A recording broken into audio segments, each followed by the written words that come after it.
Hello everyone, कैसे हैं आप सब? कैसी चल रही है आपकी पढ़ाई?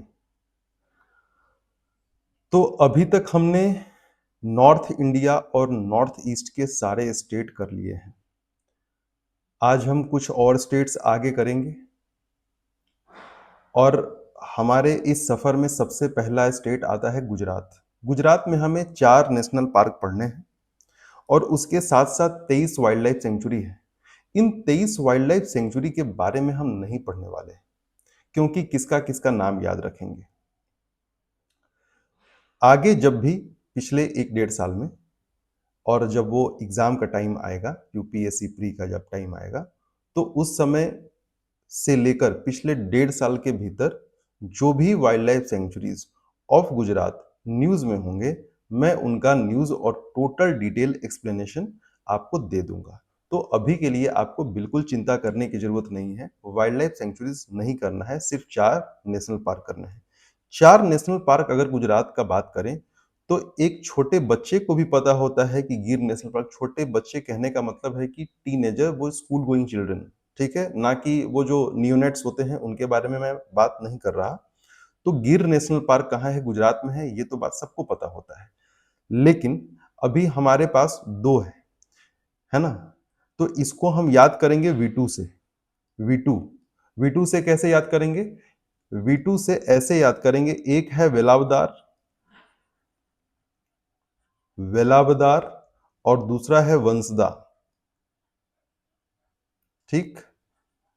तो वेलावदार नेशनल पार्क और Vansda national park, Velavadar national park को ब्लैक बक नेशनल पार्क भी कहते हैं, ठीक? ब्लैक बक नेशनल पार्क भी कहते हैं। अब वैसे आप लोग का मन हो तो आप लोग इसको भाई नेशनल पार्क भी बोल सकते हैं, ठीक है? हाँ, देखते हैं कौन कौन समझता है। तो Velavadar national park, black buck national park और आप लोग के हिसाब से भाई नेशनल पार्क, ठीक? उसके बाद वंसदा नेशनल पार्क याद रखना है, तो गिर हमें याद हो गया। V2 से वेलावदार और वंसदा हमने याद कर लिया। अब है, बड़ा इजी है, मरीन नेशनल पार्क, और इसको याद करना आपके लिए एकदम आसान होगा। मरीन नेशनल पार्क कैसे है, इसका लोकेशन और इसके बारे में अगर जान जाएंगे तो फिर हमारे लिए बिल्कुल आसान हो जाएगा। सिंपल, ठीक? अब इसका हम लोग करेंगे डिटेलिंग। तो डिटेलिंग में हम लोग, वंसदा का कोई वैसा कुछ फीचर है नहीं, इसलिए इसको मैंने व्हाइट से मार्क कर दिया है। इसका हम लोग डिटेलिंग नहीं करने वाले हैं। थोड़ा बहुत डिटेलिंग हम लोग गिर के बारे में कर लेंगे, वेलावदार के बारे में कर लेंगे और मरीन के बारे में कर लेंगे। आइए स्टार्ट करते हैं। गुजरात का जो स्टेट एनिमल है वो है ये भाई साहब, और इनका स्टेटस क्या है? ये है ईएन, क्योंकि कुल मिला के एक एवरेज नंबर जो है वो 650 से 700 के बीच में गुजरात में ये पाए जाते हैं। गुजरात के अलावा किसी और स्टेट में नहीं पाए जाते। गुजरात के जो गिर फॉरेस्ट है वहां के से लगे हुए जो अगल बगल के 3-4 डिस्ट्रिक्ट है, वहां पे इसका संख्या देखने के लिए मिलता है। ठीक, अभी तक ठीक है? तो ये इंडेंजर्ड है और गुजरात का स्टेट एनिमल है, इतना तक याद है। हाँ, एक चीज जो मैंने नहीं बताया था आपको, पिछले क्लास में हमने नॉर्थ ईस्ट का बात किया था, तो हमारा एक पैटर्न और भी है कि हम लोग टाइगर रिजर्व साथ साथ करते चल रहे हैं। हम लोग फिर से अलग से टाइगर रिजर्व करेंगे, लेकिन वहां पे ऐसा होगा कि सिर्फ उसके टाइगर रिजर्व और उसके पीछे जो टेक्निकलिटीज और डिटेलिंग है वो करेंगे, कि क्यों बना, कैसे बना, कौन कौन सी संस्थाएं हैं, कैसे ये काम करता है, ये करेंगे। क्योंकि ऑलरेडी हमने किन स्टेट्स में कौन कौन से टाइगर रिजर्व पाए जाते हैं, किस नेशनल पार्क और वाइल्ड लाइफ सेंचुरी से मिला के ये बने हैं, ये सब हमने बहुत ही डिटेल में किया है। तो इस कड़ी में हमने एक टाइगर रिजर्व अपने रास्ते में छोड़ दिया था, वो है मिजोरम का डंपा टाइगर रिजर्व। हालांकि छोड़ना बनता भी था, इसलिए क्योंकि हाल ही में जो रीसेंट स्टेटस हुआ है, रीसेंट जो सेंसस हुआ है 2022 का, उसके हिसाब से डंपा टाइगर रिजर्व में एक भी टाइगर नहीं पाया गया है। मतलब सिर्फ नाम का टाइगर रिजर्व है, टाइगर प्रेजेंस नहीं पाया गया है मिजोरम का। तो एक बात याद रखेंगे, ठीक? ओके, आगे चलें डिटेलिंग में। तो गिर नेशनल पार्क, अब एक चीज मैं आपको मार्क करवाना चाहूंगा, ये जो स्ट्रक्चर देख रहे हो, ये structure only found in Indian lion और एशियाटिक लायन। ये जो ने ये जो पेट के पास जो लंबा लाइन है, ये वाला, ये सिर्फ एशियाटिक लाइन में ही पाया जाता है। ये अफ्रीकन लाइन में नहीं पाया जाता। ध्यान देना, ठीक? ये एक फ़र्क है जो कि फैक्ट है, तो आप लोग याद रखेंगे। उसके बाद गिर नेशनल पार्क भी है और वाइल्ड लाइफ सेंचुरी भी है। मतलब क्या बोलना चाहते हैं? मतलब ये बोलना चाहते हैं कि सपोज़ करो कि ये गिर नेशनल पार्क का एरिया है और इसके चारों तरफ गिर नेशनल पार्क है, ऐसे करके, ठीक? या इससे लगे हुए कुछ एरिया में है, ये बात है। कहाँ-कहाँ है, किस-किस डिस्ट्रिक्ट में? जूनागढ़ डिस्ट्रिक्ट, गिर सोमनाथ डिस्ट्रिक्ट और अमरेली डिस्ट्रिक्ट, ठीक? यहाँ से कुछ रिवर फ्लो करती हैं, कुछ रिवर फ्लो करती हैं, उसमें से एक है हिरन। आप इंडियन ज्योग्राफी में जाके चेक करो हिरन किस मेजर रिवर की ट्रिब्यूटरी है, किस मुख्य नदी की ट्रिब्यूटरी है, जाके इंडियन ज्योग्राफी में चेक करो मैपिंग में। शत्रुंजी रिवर यहाँ से फ्लो करती है। अगर हिरन आपको ना भी याद है तो शत्रुंजी तो आपको बिल्कुल याद करना ही होगा। यहाँ पे एक बड़ा वाटर रिजर्वोयर है जिसका नाम है कमलेश्वर डैम, और इस कमलेश्वर डैम को कहा जाता है कि ये गिर का लाइफलाइन है। ये आपको बिल्कुल याद करना है। अगर आप गिर नेशनल पार्क याद कर रहे हैं तो हिरन, शत्रुंजी, कमलेश्वर डैम आपको याद करना पड़ेगा। लाइन का स्टेटस इंडेंजर्ड है। इंडेंजर्ड को अगर आप भूल गए होंगे तो मैं फिर से आपको याद दिलवा देता हूं। क्या हमने पढ़ा था? 70% और 2500, ये है नंबर, ठीक? तो 2500 से कम होना चाहिए। तो 2500 से तो कम है, 600-700 के आसपास में है, ठीक? उसके बाद इंडियन स्ट्राइप्ड हाइना। हम जब बात कर रहे थे राजस्थान के रणथंभौर नेशनल पार्क के बारे में, तो वहां पे ये हमें भाई साहब मिले थे। इनका क्या था? एंटी था, नियर थ्रेटेंड था, मिले थे ना। मैंने उस टाइम में, आपको याद होगा तो मैंने बोला भी था, ये लगभग मिलेंगे हर जगह पे। अब ये पूरे प्लेट्यू रीजन में मिलेंगे, ये महाराष्ट्र में भी मिलेंगे, ये गुजरात में भी है, ये मध्य प्रदेश में भी है, ये आपको छत्तीसगढ़ तक मिलेंगे। तो इन सब रीजन में आपको आसानी से ये मिल जाएंगे। इंडियन स्ट्राइप्ड हैना है, संख्या अच्छे नंबर में है इनका, तो नियर थ्रेटेंड में है। अभी तक आपने देखा, समझ गए। और ये हनी बैजर तो मैंने आपको बोला भी था कि लीस्ट कंसर्न वाले कैटेगरी में ये आते हैं, और ये मतलब राजस्थान से लेके कर्नाटका तक मिलेंगे आप, ठीक? समझ में आ रहा है सब कुछ? Okay, now next, Velavadar which is also called the black buck national park, ठीक? इसको ब्लैक बक नेशनल पार्क के ही नाम से जाना जाता है। तो एक जानवर के नाम पे ही नेशनल पार्क बना दिया गया। ऐसा कहाँ पढ़े थे?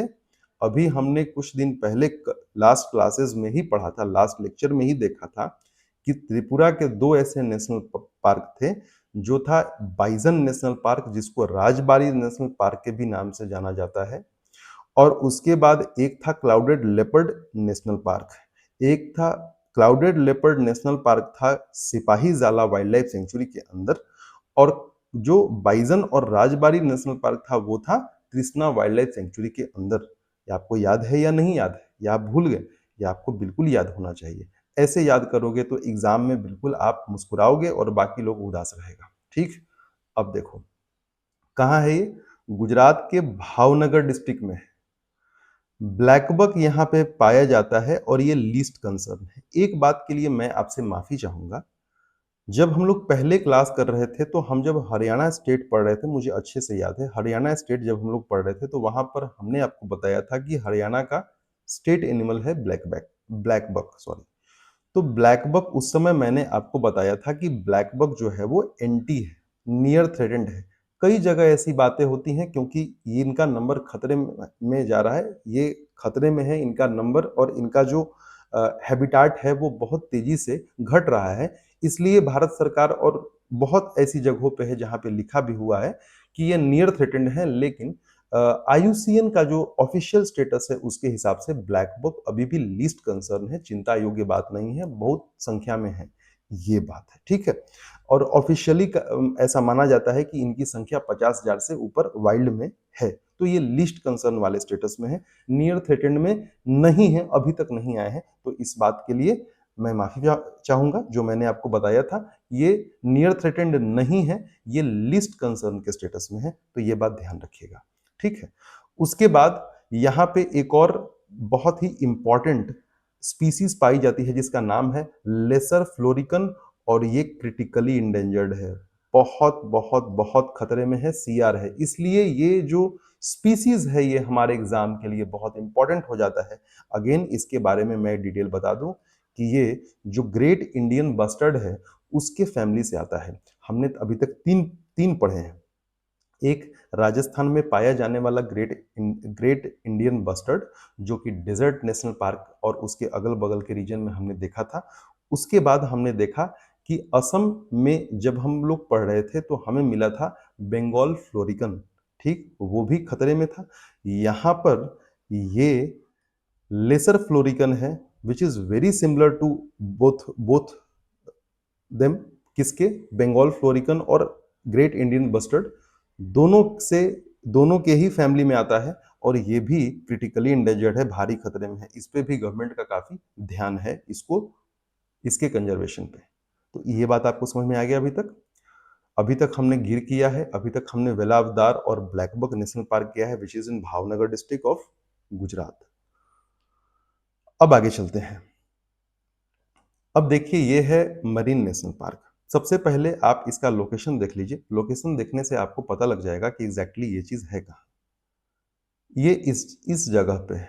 This is the place. ये जो मैंने रेड से जो मार्क किया है ना, this is the exact place of marine national park. कहाँ है? गल्फ ऑफ कच्छ में है। अब कुछ लोगों को ये भी आज तक समस्या रही है कि गल्फ ऑफ कच्छ क्या है या ये क्या है। देखो ये जो एरिया है ना, दिस एरिया, ये जो एरिया है इसको बोलते हैं गल्फ ऑफ कच्छ, है ना? KUTCH कच्छ, ठीक। और ये जो एरिया है ना, ये इसको बोलते हैं गल्फ ऑफ खंबात, ठीक है? गल्फ ऑफ खंबात इसको बोलते हैं। तो ये बात ध्यान रखेंगे। आपको अगर नहीं पता है तो ये बात जान जाइए। Gulf of Kutch of gulf of and gulf of Khambhat के बीच में आपको डिफरेंस पता होना चाहिए। तो हम जो पढ़ रहे हैं marine national park is in gulf of Kutch. किस डिस्ट्रिक्ट में है? द्वारिका डिस्ट्रिक्ट में है। द्वारिका यहीं पे पड़ता है, तो ये द्वारिका डिस्ट्रिक्ट में है। यहाँ पे छोटे छोटे 42 आइलैंड के आसपास में यहाँ पे पाए जाते हैं। जामनगर यहाँ के सबसे प्रमुख शहरों में आता है। जामनगर लगे हुए है एकदम, और जामनगर के बिल्कुल नजदीक है ना? उसके बाद ये जो आइलैंड है सराउंडेड बाय रीफ्स। आपने कोरल रीफ्स तो पढ़ा ही होगा। कोरल रीफ्स अगर नहीं पढ़ा है तो अभी इन्वायरमेंट में बहुत डिटेल में पढ़ना है, इसलिए चिंता की बात नहीं है। यहाँ पे जो मैंने रेड से मार्क किया है उस जगह को अगर मैं थोड़ा सा इरेज करूं तो आपको दिखेगा कि एक छोटा सा फेंट डार्क ग्रीन जैसा एक दिख रहा है पानी के बीचों बीच।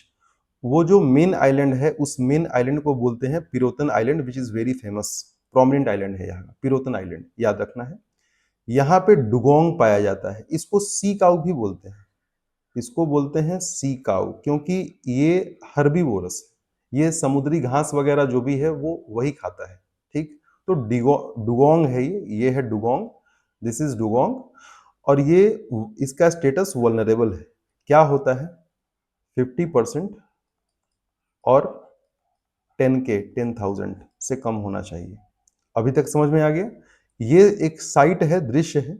कहाँ का दृश्य है? ये मरीन नेशनल पार्क का साइट है, दृश्य है। तो आपको थोड़ा सा आइडिया लग जाए कि ये ऐसा कुछ दिखता है या ऐसा एरिया है। लोग घूमने भी जाते हैं। कुछ समय पहले उसको बंद कर दिया गया था। अभी का स्टेटस थोड़ा सा चेक कर लेना कि घूमने का है या नहीं है। वहां पे थोड़ा सा गवर्नमेंट ने उस इकोसिस्टम को प्रिजर्व करने के लिए, बचाने के लिए उसको रोक लगा दिया था कि लोग वहां पे नहीं जाएंगे, क्योंकि लोग तो लोग हैं। लोग जाने के बाद वहां पे कूड़ा कचरा फैलाना, पानी में दिख रही हैं मछलियां तो कुछ भी उठा लिए, कछुए कुछ भी उठा लिए, ऐसा करके तो लोग जो है वो ऐसा करते थे। तो मरीन नेशनल पार्क जो काफी खूबसूरत जगह है। और ये चीज हमने देखा तो हमने बात किया था कि गुजरात के 3 नेशनल पार्क को हम लोग डिटेलिंग देखेंगे। हमने देख लिया। वंसदा को हमने अभी के लिए छोड़ा है क्योंकि वहां पे कुछ भी स्पेशल हमारे लिए जानने के लिए नहीं है। तो आइए आगे चलते हैं। Let's move to our next state and that is Madhya प्रदेश।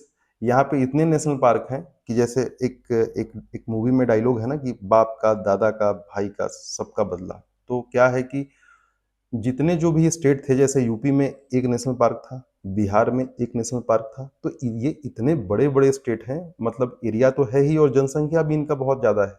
ठीक, तो यूपी सोचो इतना बड़ा स्टेट और उनका पॉपुलेशन भी है, एक नेशनल पार्क। बिहार और झारखंड दोनों का एक एक नेशनल पार्क। ठीक, तो अब क्या है ना कि ये सबका बदला ले रहा है, ये मध्य प्रदेश बोल रहा है कि बिहार का, यूपी का, झारखंड का सबका बदला लेगा। ठीक, कौन? मध्य प्रदेश। तो हमसे सारा कसर निकलवा लिया है यहाँ पे। तो अच्छी बात यह है कि इनके बारे में नाम तो बहुत सारे हैं देखो, आपको याद करना पड़ेगा। सबसे पहला बात आपको याद करना पड़ेगा। डिटेलिंग हम यहाँ पे 3-4 का ही करेंगे। ठीक, यहाँ पे 9 टाइगर रिजर्व हैं। देखो, 1, 2, 3, 4, 5, 6, 7। तो आप बोलेंगे दो कहाँ? दो अभी और मैं बता दूंगा, जो कि नेशनल पार्क नहीं है लेकिन फिर भी उनको डिक्लेयर किया गया है टाइगर रिजर्व। ठीक, तो कुछ तो आपको वैसे भी पता होंगे। बांधवगढ़ नेशनल पार्क हो गया, Kanha national park, Pench national park, Panna national park, है ना। Panna national park tiger reserve बड़ा फेमस है। Sanjay national park, Satpura national park, Van Vihar national park, ये थोड़ा अब यहां से ये सब आपके लिए कुछ नया होगा। Van Vihar national park, Madhav national park, dino मतलब डायनासोरस फॉसिल पार्क है। यहाँ पे डायनासोरस का फॉसिल मिलता है, इसलिए इसको नेशनल पार्क का दर्जा दे दिया गया। फिर अगेन इस फॉसिल नेशनल पार्क, दो दो है। उसके बाद Mandla plant fossil national park और ओमकारेश्वर नेशनल पार्क। तो थोड़ा सा आपको देखना पड़ेगा यहाँ पे, ये लिस्ट काफी लंबा है और इसमें मैं कोई भी कोडिंग वगैरह नहीं नहीं बताने वाला हूँ, क्योंकि देखो यूपीएससी वही क्वेश्चन पूछता है जो कुछ जहां पे कुछ खास होता है। ये सब जबरदस्ती के हैं और हो सकता है कि आ जाए, किसको किसको क्या पता है। तो एक बार आप एक नजर देख ले कि हाँ ये सब कहाँ है, मध्य प्रदेश में है। भर भर के है 12 नेशनल पार्क है, लेकिन जो कुछ मेजर है, इंपॉर्टेंट है हमारे लिए, हम उसी को देखेंगे जो हमारे काम का है। जो हमारे काम का है वो सारा डिटेल हम आपको बता देंगे। ठीक, ये मध्य प्रदेश का स्टेट एनिमल है बारहसिंघा, जिसको बोलते हैं स्वैम्प डियर। तो ये क्या है? मध्य प्रदेश का स्टेट एनिमल है, ध्यान रखेंगे आप। आगे चलते हैं। तो सबसे पहला इस लिस्ट में हमारा नेशनल पार्क है, वो है बांधवगढ़ नेशनल पार्क। पूरे दुनिया में ये अपने टाइगर पॉपुलेशन डेंसिटी के लिए जाना जाता है। मतलब पर स्क्वायर किलोमीटर पे ये 8 से 10 टाइगर पर स्क्वायर किलोमीटर पाए जा रहे हैं और ये बहुत अच्छा नंबर है।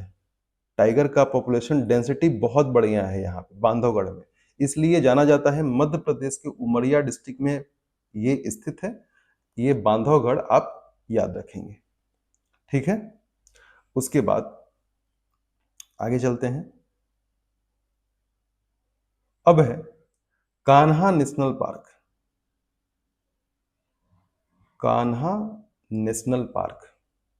तो जो कान्हा नेशनल पार्क है, कान्हा नेशनल पार्क है, तो ये भी एक टाइगर रिजर्व है और इसको कान्हा किसली नेशनल पार्क के भी नाम से जानते हैं। कहाँ पे स्थित है? मंडला और बालाघाट डिस्ट्रिक्ट में स्थित है। मध्य प्रदेश का एरिया वाइज क्षेत्रफल की दृष्टि से सबसे बड़ा नेशनल पार्क है कान्हा नेशनल पार्क। यहाँ पे एक ऑफिशियल मैस्कॉट है, कान्हा नेशनल पार्क का मैस्कॉट है। मैस्कॉट मतलब मैंने बताया था कि जो जाना जाए अच्छे भाग के लिए, सौभाग्य के लिए, अच्छे भाग का प्रतीक हो। भूर सिंह द बारहसिंघा, जिसको स्वैम्प डियर है बारहसिंघा, भूर सिंह द बारहसिंघा। इसका कार्टून आपको मिल जाएगा, है ना, कार्टून जैसा। आप गूगल पे जैसे ही सर्च करोगे भूर सिंह द बारहसिंघा तो आपको कार्टून जैसा मिल जाएगा। ठीक, तो उसके बाद यहाँ पे एक जो नोवेल है ना, जंगल बुक, रुडयार्ड किपलिंग वाली, वो इसी फॉरेस्ट पे, इसी फॉरेस्ट से उनको इंस्पिरेशन मिला और उन्होंने वो बुक लिखा, जंगल बुक। कान्हा नेशनल पार्क के ही बारे में बोला जाता है। इसके बारे में और यूपीएससी के नजरिए से अगर देखा जाए तो एक बहुत इंपॉर्टेंट चीज है, यहाँ पे पहले एक ट्राइब रहा करता था, बैगा ट्राइब। लेकिन जब इस नेशनल पार्क को टाइगर रिजर्व घोषित किया गया, तो क्योंकि प्रोटेक्शन का लेवल बढ़ाना पड़ता है टाइगर को कंजर्व करने के लिए, तो इसलिए इन ट्राइब्स को, इन गांव वाले को जो कि उस एरिया में पड़ रहे थे, उनको डिस्प्लेस किया गया, यहाँ से ट्रांसलोकेट किया गया, और उनको ऐसे जगह पे ट्रांसलोकेट किया गया जहां पे मतलब बिल्कुल बंजर था, बैरन लैंड था, वो जमीन किसी काम की नहीं थी। और वहां पे जाने के बाद वो कुछ उगा नहीं पाए, उनके पास कुछ खाने के लिए वैसा कुछ था नहीं, न्यूट्रिशनल फूड, जिसके वजह से उनमें मेल न्यूट्रिशन की प्रॉब्लम हुई, और वो बहुत हद तक सफर किए, शायद आज तक भी वो लोग इस चीज से जूझ रहे हैं। तो बैगा ट्राइब अगर ये लिखने के लिए आए तो देखो, ये प्रीलिम्स के लिए भी इंपॉर्टेंट है और मेंस के लिए भी इंपॉर्टेंट है। तो आप ये केस स्टडी जो मैंने आपको बताया, ये आप लिख सकते हैं मेंस में भी। ठीक, यहां तक काफी है, आगे चलते हैं। अब हमारा नेक्स्ट नेशनल पार्क है पेंच नेशनल पार्क। पेंच को हम लोग दो बार देखेंगे, एक अभी मध्य प्रदेश में भी देख रहे हैं और फिर महाराष्ट्र में भी देखेंगे, क्योंकि ये जो पेंच नेशनल पार्क है, विच इज ऑल्सो टाइगर रिजर्व, ये मध्य प्रदेश में भी है और महाराष्ट्र में भी है, ये फैला हुआ है। मध्य प्रदेश के सियोनी और छिंदवाड़ा डिस्ट्रिक्ट में है, और महाराष्ट्र के नागपुर डिस्ट्रिक्ट में ये फैला हुआ है। यहां से पेंच रिवर फ्लो करती है, क्या बात है, पेंच रिवर फ्लो कर रही है, वही मानस नेवरा, वही वाला स्थिति यहाँ भी है, पेंच रिवर फ्लो कर रही है। यहाँ पे अब देखो, अब ये जो रीजन है ना, यहाँ पे बस एक एनिमल आपको नहीं मिलेगा जो कि कॉमन है, दैट इज, ध्यान रखना, आपको बस एलिफेंट यहाँ पे नहीं मिलेगा। मध्य प्रदेश में एलिफेंट की बहुत कमी है, मतलब मान के चलो कि नो, अगर कोई बोल दे कि एलिफेंट, तो बोलना नो, न के बराबर है। कुछ एक आध दो कहीं रेयर साइटिंग हो जाए वो बात अलग है, क्योंकि अगल बगल में छत्तीसगढ़ है ना, तो हो जाए साइटिंग तो वो बात अलग है। और ठीक है, नहीं तो एलिफेंट मतलब नो, मध्य प्रदेश में एलिफेंट नहीं, बाकी सब मिलेगा। बाकी सब क्या क्या, जितने भी जो इसके मेजर जंगल हैं, वहां पे ये जो कुछ छोटे मोटे, वो कुछ सस्ते से नेशनल पार्क है जो कि जबरदस्ती बनाए गए हैं, डायनासोर्स फॉसिल, प्लांट फॉसिल, उन सब चीजों को छोड़ के जो इसके मेजर नेशनल पार्क जिसके बारे में हम लोग बात कर रहे हैं, वहां पे टाइगर का नंबर मिलेगा, लेपर्ड मिलेगा। अब कोई बोल दे कि क्लाउडेड लेपर्ड मिलेगा, नहीं, बिल्कुल नहीं। नॉर्थ ईस्ट वाले कोई भी जानवर इधर नहीं मिलेंगे, ध्यान देना। ठीक, आपको एशियन कैट मिल जाएगा, जंगल कैट मिल जाएगा, ठीक है, आपको भालू मिल जाएगा, आपको इंडियन वोल्फ मिल जाएगा, आपको हनी बैजर मिल जाएगा, आपको इंडियन स्ट्राइप्ड हाइना मिल जाएगा, ये सब कॉमन है यहाँ पे। और सारे जंगल में, क्योंकि पूरा का पूरा एरिया सेम है ना, वेजिटेशन सेम है, क्लाइमेटिक कंडीशन सेम है, इकोसिस्टम पूरा सेम है, तो इसलिए सारे जानवर कॉमन ही मिलने वाले हैं। तो इसलिए ज्यादा मैं डिस्टिंग्विश यहाँ पे नहीं करूंगा, क्योंकि वो हमारे काम का नहीं है। स्टेट एनिमल बारहसिंहा है, तो कुछ जो नेशनल पार्क है, जैसे पेंच हो गया, जैसे कान्हा हो गया, इन सब जगहों पे, या बांधवगढ़ हो गया, वहां पे मध्य प्रदेश सरकार बारहसिंहा पे बहुत ज्यादा काम कर रही है, तो ध्यान देना है ये बात। अब आगे चलते हैं, पन्ना नेशनल पार्क। तो पन्ना नेशनल पार्क टाइगर रिजर्व भी है, और पन्ना और छतरपुर डिस्ट्रिक्ट में स्थित है, ध्यान देना है। यहां से केन रिवर निकलती है, और इसी केन रिवर में केन घड़ियाल सेंचुरी स्थित है, जहां पे घड़ियालों को बचाने के लिए एफर्ट लगाया जा रहा है, घड़ियाल को बचाने के लिए एफर्ट लगाया जा रहा है। ठीक है, ये क्या है, ये बायोस्फीयर रिजर्व भी है। पन्ना नेशनल पार्क तो है ही, टाइगर रिजर्व तो है ही, Panna is a complete biosphere reserve, एक अच्छा एरिया है पन्ना बायोस्फीयर रिजर्व, तो ध्यान देंगे। यहां तक हमने पूरा किया। अब कुछ नेशनल पार्क एक्स्ट्रा है, जैसे मैं उसका डिटेलिंग नहीं कर रहा, लेकिन कूनो, अब मध्य प्रदेश का कूनो नेशनल पार्क में कुछ नहीं है स्पेशल, बस ये है कि पहले ये वाइल्ड लाइफ सेंचुरी था, बाद में इसके प्रोटेक्शन लेवल को कैटेगरी 4 से कैटेगरी 2 में कर दिया गया, इसलिए क्योंकि यहाँ पे चीता को इंट्रोड्यूस किया गया। तो कूनो नेशनल पार्क या चीता नेशनल पार्क, नाम नहीं है, मैं याद करने के लिए बोल रहा हूँ, कूनो मतलब चीता, ठीक, मध्य प्रदेश में। अब बात करते हैं, मैंने बोला था कि मध्य प्रदेश में 9 टाइगर रिजर्व हैं। 7 का नाम हमने पहले देखा था, 4 का डिटेलिंग अभी हमने किया है, लेकिन 2 और हैं।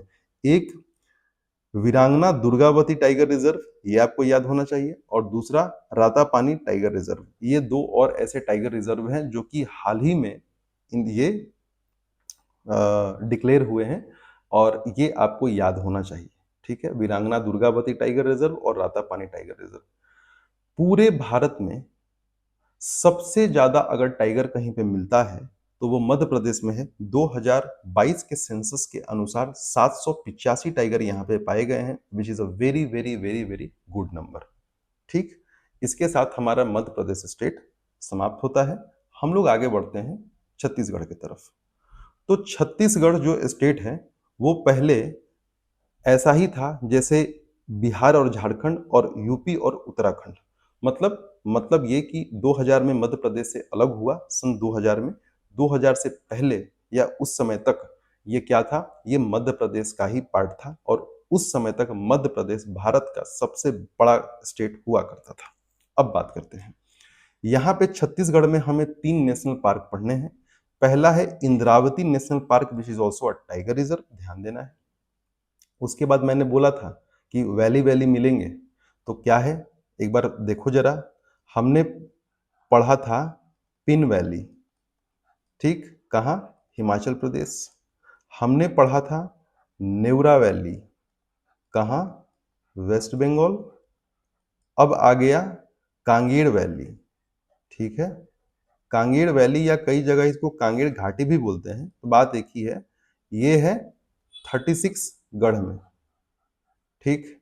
अब एक और मिलेगा साइलेंट वैली, और ये मिलेगा केरला में। तो आपको सारे वैली के नाम में कोई भी कंफ्यूजन नहीं होना चाहिए, आपको अच्छे से याद होना चाहिए, ठीक। तो इंद्रावती नेशनल पार्क और टाइगर रिजर्व हम लोग देखेंगे। कांगेर वैली नेशनल पार्क, इसमें ज़्यादा डिटेलिंग नहीं करेंगे, बस इसमें ये देख लो कि यहाँ से कांगेर रिवर फ्लो करती है। मतलब इसका कितना आसान है, इंद्रावती है ना, इंद्रावती को तो डिटेलिंग देखना है तो उसके लिए रहने देते हैं। कांगेर वैली से कांगेर रिवर फ्लो करती है, जो कि कोलाब रिवर, गुलाब नहीं, कोलाब रिवर का सहायक नदी है, ट्रिब्यूटरी है। कोलाब मुख्य नदी है, उसकी सहायक नदी है कांगेर रिवर। और कांगेर रिवर कहाँ से बहती है, Kanger river Kanger valley national park से बहती है, आपको याद रखना है। यहाँ पे एक और नेशनल पार्क है, गुरु घासीदास नेशनल पार्क। और इस गुरु घासीदास नेशनल पार्क में एक wild life sanctuary, Tamor Pingla wild life sanctuary को ऐड कर दिया गया, और दोनों के एरिया को मिला के बना दिया गया क्या, गुरु घासीदास तमोर पिंगला टाइगर रिजर्व। समझ गए बात को, नहीं समझे, अभी समझो। ये एरिया है गुरु घासीदास का, कैटेगरी 2। और ये एरिया हमने ले लिया Tamor Pingla wild life century. अब हमने क्या किया, इस पूरे एरिया को इकट्ठा कर दिया और इन दोनों नाम को भी इकट्ठा कर दिया, और हमने इसको बना दिया गुरु घासीदास तमोर पिंगला टाइगर रिजर्व। ये ऐसे करके गुरु घासीदास जीजीडी और तमोर पिंगला टाइगर रिजर्व, ये ऐसे हमने बना दिया इकट्ठा करके, समझ रहे हो। तो हमने 2 टाइगर रिजर्व यहाँ का देख लिया, अब 2 और टाइगर रिजर्व है जो कि अचानक, है ना, मृत्यु तो हमेशा अचानक ही होती है, अचानक ही सब लोग मर जाते हैं, पता नहीं चलता। तो अचानक मर, बहुत बढ़िया, अचानक मर टाइगर रिजर्व। और फिर है उदांती सीतांदी टाइगर रिजर्व। ये थोड़ा सा कम नाम इसका आता है, नेट पे भी ढूंढोगे तो कम आएगा। तो उदांती सीतांदी टाइगर रिजर्व कैसे, देखो नेमिंग समझो बात को। गुरु घासीदास नेशनल पार्क और तमोल पिंगला वाइल्ड लाइफ सेंचुरी दोनों को मिला के टाइगर रिजर्व बनाया गया, जिसका नाम था गुरु घासीदास नेशनल पार्क और तमोर पिंगला टाइगर रिजर्व, है ना, गुरु घासीदास तमोर पिंगला टाइगर रिजर्व ऐसा बना। तो उदांती भी क्या था, ये उदांती था पहले या अभी भी है वाइल्ड लाइफ सेंचुरी, और सीतांती अलग क्या है, वाइल्ड लाइफ सेंचुरी। दोनों के एरिया को मिला दिया गया और ये बना दिया गया उदांती सीतांती सीता नदी टाइगर रिजर्व, ये ऐसे करके है। ओके, ये बन गया टीआर, दोनों को मिला के टाइगर रिजर्व बन गया। तो अभी तक एक ओवरव्यू पता लगा छत्तीसगढ़ का जो स्टेट एनिमल है वो है वाइल्ड वाटर बफेलो। ध्यान दीजिएगा, वाइल्ड वाटर बफेलो छत्तीसगढ़ का स्टेट एनिमल है। और ये क्या है, हमने पढ़ा था कि ये इंडेंजर्ड है, खतरे में है। असम में मिला था ना, उधर देखे थे हमने। अब आगे चलते हैं, एक ओवरव्यू हो गया, अब इसको थोड़ा सा कुछ जो है उनको डिटेल में देख लेते हैं। सबसे पहले अगर हम लोग बात करें इंद्रावती नेशनल पार्क का, तो जो इंद्रावती नेशनल पार्क है यहाँ पे कहाँ है, ये सबसे पहले टाइगर रिजर्व है और ये बीजापुर डिस्ट्रिक्ट में स्थित है। यहाँ से इंद्रावती नदी फ्लो करती है, इसीलिए मैंने वहां पे बोला था कि डिटेलिंग करेंगे तो मजा आएगा आपको। तो कितना आसान है, यहाँ पे हमने क्या देखा, कांगेर वैली से कांगेर रिवर फ्लो कर रहा है और इंद्रावती नेशनल पार्क से इंद्रावती नदी फ्लो कर रही है। अब कितना आसान हो गया हमारे लिए, कांगेर नदी कोलाब रिवर की सहायक नदी है, ध्यान रखना है ये बात। अब इंद्रावती रिवर फ्लो कर रही है, ये क्या है, home of wild water buffalo, ये इनके बारे में मैं बात कर रहा हूं। ये क्या है, इंडेंजर्ड है, क्राइटेरिया 70%, 2500 याद होगा आपको। यहाँ पे चौसिंघा पाया जाता है, ये देखो चौसिंघा, इसलिए मैंने थोड़ा सा क्लोज पिक्चर लिया है। ये है चौसिंघा, दो सिंह आगे और दो सिंह पीछे, कितना यूनिक लग रहा है ना देखने में। हिरन का ही प्रजाति है चौसिंघा। तो वल्नरेबल है ये। वल्नरेबल का क्या क्राइटेरिया था, 50%, 10,000 याद होगा आपको।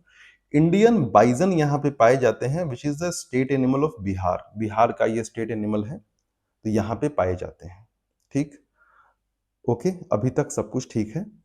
यहाँ पे एलिफेंट पाए जा रहे हैं अच्छे नंबर में इंद्रावती में। तो मैंने क्या बोला था कि मध्य प्रदेश में एलिफेंट नहीं है, छत्तीसगढ़ में एलिफेंट हैं। तो अगर मध्य प्रदेश के बाउंड्री वाले रीजन में, क्योंकि बहुत ऐसे नेशनल पार्क है जो कि एकदम आर पार है बाउंड्री के, तो अगर रेयर साइटिंग्स मिल जाए तो वो बात की बात है, नहीं तो मध्य प्रदेश मतलब एलिफेंट नहीं है। ठीक, ओके, अभी तक आपको समझ में आया सब कुछ इंद्रावती। आगे चलते हैं, अब हम लोग इंद्रावती ही हमने एक देखा है, यहाँ पे हमने गुरु गुरु घासीदास और तमोर पिंगला के बारे में नहीं देखा है, क्योंकि जो भी इसके बारे में एक्सप्लेनेशन था वो मैंने आपको बता दिया था। गुरु घासीदास नेशनल पार्क है और तमोर उससे ऐड कर दिया गया, Tamor Pingla wild life sanctuary, और दोनों को मिला के टाइगर रिजर्व बना दिया गया है। तो ये मैंने एक्सप्लेनेशन पहले ही दे दिया था, तो अब इसमें कुछ ज्यादा डिटेलिंग करने के लिए हमारे पास है नहीं छत्तीसगढ़ में। तो ये यहाँ पे हम छत्तीसगढ़ वाला चीज समाप्त करते हैं और अब उसके बाद आगे बढ़ते हैं उड़ीसा की तरफ। तो उड़ीसा में दो नेशनल पार्क हमें पढ़ने हैं, एक है भीतरकनिका और दूसरा है सिमलीपाल। तो हम सबसे पहले स्टार्ट करेंगे भीतरकनिका नेशनल पार्क से। ये जो भीतरकनिका है, ये यहाँ पे स्थिति कुछ ऐसा है कि बीच में है, एरिया है भीतरकनिका का, और ये चारों तरफ सराउंडेड है, घिरा हुआ है किससे, भीतरकनिका वाइल्ड लाइफ सेंचुरी से। यहाँ पे ये दिया हुआ है ये चीज। यहीं पे पाया जाता है फेमस गहीर माथा बीच। वो जो गहीर माथा बीच है ना, ये कहाँ है, बे ऑफ बंगाल के, है ना, से लगे हुए है गहीर माथा बीच। यहाँ चार नदियां बहती हैं भीतरकनिका में, और ये चारों पूरे एरिया को एकदम डुबा देती हैं, बाढ़ से पूरा एकदम भर देती हैं पानी से। कौन कौन है, बहुत इंपॉर्टेंट रिवर है, ब्राह्मणी, बैतरनी, धामरा और पाठशाला। चार रिवर आपको याद होने चाहिए। उड़ीसा की ये चार नदियां हैं जो कि कहाँ से गुजरती हैं, भीतरकनिका नेशनल पार्क से होते हुए बहती हैं, और ये पूरे एरिया को इनंडेट कर देती हैं, पूरा एकदम डुबा देती हैं। ठीक, उसके बाद ये जो भीतरकनिका नेशनल पार्क और इससे लगे हुए जो गहीर माथा बीच है, ये नेस्टिंग ग्राउंड है ओलिव रिडली टर्टल का। ठीक, ओलिव रिडली टर्टल ये हैं भाई साहब, ओलिव रिडली टर्टल। ये आके यहीं पे जो रेत है ना, अच्छे मतलब कि सफेद वाइट रेत है, अच्छा है ना, अच्छा जगह है। तो यहाँ का रेत का क्वालिटी के बेसिस पे ये आते हैं और यहाँ पे मतलब मास लेवल पे नेस्टिंग करते हैं। नेस्टिंग करने का मतलब है कि अपना घोंसला बनाते हैं और उसमें अपना अंडा देते हैं, और फिर जब वो अंडे में बच्चे तैयार हो जाते हैं तो वो अंडे से बाहर निकल के, और एक टाइम होता है कि वो समुद्र में जाते हैं। आपने देखा होगा नेशनल ज्योग्राफिक या डिस्कवरी चैनल पे ऐसा कुछ। तो ओलिव रिडली टर्टल क्या है, उसका स्टेटस वल्नरेबल है, वल्नरेबल है, ठीक है। और जहाँ तक बात करें तो जो उड़ीसा स्टेट है, उसका जो स्टेट एनिमल है again it's barasingha swamp dear, तो आप ध्यान देंगे। तो हमने यूपी में भी देखा था, मध्य प्रदेश में भी देखा और उड़ीसा में भी हम लोग देख रहे हैं, तो आप थोड़ा-सा ध्यान देंगे कि हम लोग कहाँ-कहाँ इसके बारे में पढ़ रहे हैं। एक चीज़ और, यहाँ पे बहुत ह्यूज ह्यूज साइज़ का साल्ट वाटर क्रोकोडाइल मिलता है। आए गए दिन लोगों को ये ले जाया करता है अपने साथ। ह्यूज कहने का मतलब क्या है कि इनका जो लंबाई है वो 20-20 फीट होता है। 20 फीट, अब सोचो कि हम इंसानों का जो है वो हाइट जो है वो 5 फीट, साढ़े 5 फीट, 6 फीट यही आस-पास में होता है। अमूमन एक एवरेज मान लो कि 5 से 6 फीट के बीच में होता है। लेकिन सोचो कि आपके सामने 20 फीट का है और उसका वजन, हम लोग का वजन 60 केजी, 70 केजी, 80 केजी यही होता होगा। लेकिन इसका वजन क्या होगा? लगभग 1800 से 2000 केजी तक होता है वजन इसका। तो सोचो 20 फीट का और 2000 केजी का सामने तुम पानी में गए हो, तुमको अगर खींच के लेके चला जाए तो तुम कहाँ तक बचने का संभावना है? तो ये साल्ट वाटर क्रोकोडाइल है। वैसे इनको कोई दिक्कत नहीं है, लीस्ट कंसर्न स्टेटस है इनका, आईयूसीएन के बेसिस पे ध्यान देंगे। ठीक, अभी तक तो सही है ना? अब उड़ीसा का एक और लास्ट नेशनल पार्क हम लोग देख रहे हैं, वो है Simlipal national park which is also the tiger reserve. ठीक, उड़ीसा में 2 टाइगर रिजर्व है, ध्यान देना। एक तो कि सिमलीपाल टाइगर रिजर्व है, एक और नोट डाउन कर लो, that is called Satkosia, Satkosia tiger reserve. ये उड़ीसा में है, ये आप लोग ध्यान देंगे। ठीक, तो ये मयूरभंज डिस्ट्रिक्ट में स्थित है। ये मयूरभंज एलिफेंट रिजर्व का पार्ट भी है, क्योंकि वो एरिया बड़ा होता है, उसी में है। अब सुनो, फिर स्थिति है ये, जैसे यूपी में था वैसा ही है कुछ। हमने यूपी में क्या था, Dudhwa national park, Katarnia wild life sanctuary और किशनपुर वाइल्ड लाइफ सेंचुरी, ये तीनों को मिला के बनता था दुधवा टाइगर रिजर्व। बस वही चीज है, सेम चीज है यहाँ पे। Similipal national park, Hadgarh wild life sanctuary और कुलडीहा वाइल्ड लाइफ सेंचुरी, ये तीनों को मिला के बन गया Simlipal tiger reserve, just like Dudhwa tiger reserve. UNESCO के द्वारा जो मैन एंड बायोस्फीयर प्रोग्राम चलाया जाता है, उसके तहत इसे बायोस्फीयर रिजर्व डिक्लेयर किया गया है। ठीक है, ये यूनेस्को वाला बायोस्फीयर रिजर्व है, ध्यान ध्यान देंगे, ये मैन एंड बायोस्फीयर प्रोग्राम के तहत बायोस्फीयर रिजर्व डिक्लेयर्ड है। यहाँ पे एक फेमस वाटरफॉल भी पाया जाता है, बरेही पानी वाटरफॉल्स, बड़ा खूबसूरत जगह है। लोग जो है वो यहाँ पे यहीं पे पास में है, तो लोग जो है वो वहाँ पे जाते हैं। अब जो है वो हम देख लेते हैं कि कहाँ तक हमने कर लिया है। तो सबसे पहले हमने स्टार्ट किया था, ये एरिया हो चुका है। जम्मू एंड कश्मीर, लद्दाख, हिमाचल प्रदेश, उत्तराखंड, पंजाब में तो है ही नहीं, फिर भी टिक कर लेते हैं। हरियाणा हो गया, राजस्थान हो गया, उत्तर प्रदेश हो गया, बिहार हो गया, झारखंड हो गया, ठीक है, और वेस्ट बंगाल हो गया। ये एक एक फ्लो में हमने किया। उसके बाद फिर हमने क्या किया, हमने सिक्किम किया, असम किया, अरुणाचल किया, नागालैंड किया, मणिपुर, मिजोरम, क्या है ये, त्रिपुरा और मेघालय, ये किया। यहाँ पे हो गया खत्म। आज हमने कहाँ तक किया है, आज हमने किया गुजरात, मध्य प्रदेश, छत्तीसगढ़ और उड़ीसा। मतलब अगर हम एक बाउंड्री बना दें तो ये कैसा बनेगा, ये ऐसा बाउंड्री बन चुका है हमारे द्वारा। ठीक है, ये ऐसा बाउंड्री बन चुका है। मतलब अब इससे ऊपर जो जो ब्लू वाला लाइन है, जो बाउंड्री है, उसके ऊपर हमने सारे स्टेट्स कर लिए हैं। सारे स्टेट्स का हमने नेशनल पार्क कर लिया है। अब हमारे पास करने के लिए क्या बचता है, 1 महाराष्ट्र, 2 गोवा, 3 कर्नाटका, 4 तेलंगाना, 5 आंध्र प्रदेश, 6 तमिलनाडु, 7 केरला। ठीक, ये 7 यहाँ पे बच जाते हैं हमारे पास करने के लिए। लेकिन सबसे बड़ा सरदर्द ये 8वां है, that is Andaman and Nicobar, यहाँ पे भर भर के है नेशनल पार्क, लेकिन इस पे ज़्यादा टाइम हम लोग नहीं देंगे, बस नाम याद करेंगे, डिटेलिंग वगैरह कुछ है नहीं यहाँ पे, तो इस तरीके से हमारा काम हो जाएगा। तो हमने बहुत बड़ा पोर्शन ऑलरेडी कर लिया है, बहुत डिटेल में किया है, जितना डेटा जितना डिटेलिंग चाहिए थी उतना हमने किया है, और हम लोग बस 7-8 स्टेट दूर हैं, और 4-4 स्टेट भी अगर कर लेंगे तो 2 दिन में बिल्कुल आराम से छोटे-छोटे वीडियो भी अगर बनाएंगे 30-40 मिनट का तो आसानी से हो जाएगा ऐसे ही। तो ठीक है, थैंक यू वेरी मच, मिलते हैं। अब कल भर लेक्चर नहीं आएगा, क्योंकि वीक में 4 दिन है, आपसे प्रॉमिस मेरा कि 4 दिन लेक्चर आएगा, तो 2 दिन हो चुका है इस वीक का, कल नहीं आएगा। अब जो है वो थर्सडे और फ्राइडे को लेक्चर आएंगे।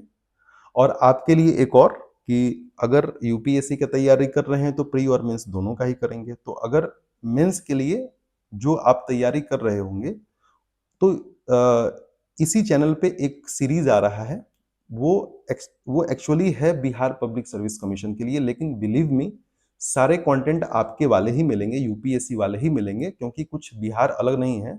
बिहार का मीन्स मतलब इंडिया का मीन्स, ठीक। बिहार का हिस्ट्री, बिहार का ज्योग्राफी, बिहार का पॉलिटी मतलब इंडिया का पॉलिटी, ज्योग्राफी, हिस्ट्री। तो उसमें जो भी कंटेंट पढ़ाए जा रहे हैं एक बार जाके जरूर देखें, आपको लगेगा कि वर्थ है, और बिल्कुल जो है वो यूपीएससी के सिलेबस से मैच करता है, और आप उसे देखें, आपको बिल्कुल प्रीलिम्स और मेंस दोनों में फायदा होने वाला है, तो आप उसका भी फायदा लें, मजा लें। Thank you, bye. आज के लिए इतना ही, मिलते हैं अगले लेक्चर में।